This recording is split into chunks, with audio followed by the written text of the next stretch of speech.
एखाद्या शेअरमध्ये गुंतवणूक करताना आपण नेहमीच त्या शेअरची किंमत बघत असतो आणि ही किंमत दिवसेंदिवस वाढत आहे की कमी होत आहे हे सांगणारं एकमेव इंडिकेटर म्हणजे मूव्हिंग ॲव्हरेज, जो आपल्याला त्या शेअरची सरासरी किंमत काय आहे हे सांगण्याचा प्रयत्न करत असतो.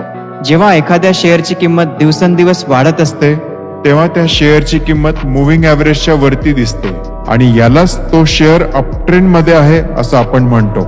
आता मूव्हिंग ॲव्हरेज वापरताना दोन वेगवेगळ्या प्रकारचे मूव्हिंग ॲव्हरेज आपण नेहमीच बघतो. एक म्हणजे 50 पिरियडचा मूव्हिंग ॲव्हरेज आणि दुसरा म्हणजे 200 पिरियडचा मूव्हिंग ॲव्हरेज.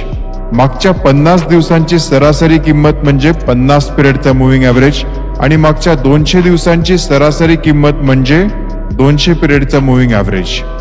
जेव्हा एखाद्या शेअरची किंमत या दोन्ही मूव्हिंग ॲव्हरेजच्या वरती येऊन क्लोज होते तेव्हाच आपण म्हणू शकतो की तो शेअर अपट्रेंड मध्ये आलेला आहे.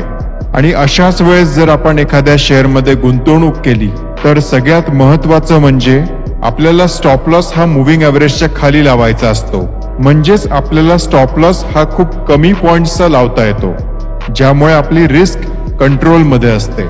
आता अशा वेळेस गुंतवणूक केल्यानंतर आपल्याला एकच लक्ष ठेवायचं असतं, ते म्हणजे त्या शेअरची किंमत पुन्हा मूव्हिंग ॲव्हरेजच्या खाली तर जात नाहीये ना, ज्यामुळे आपल्याला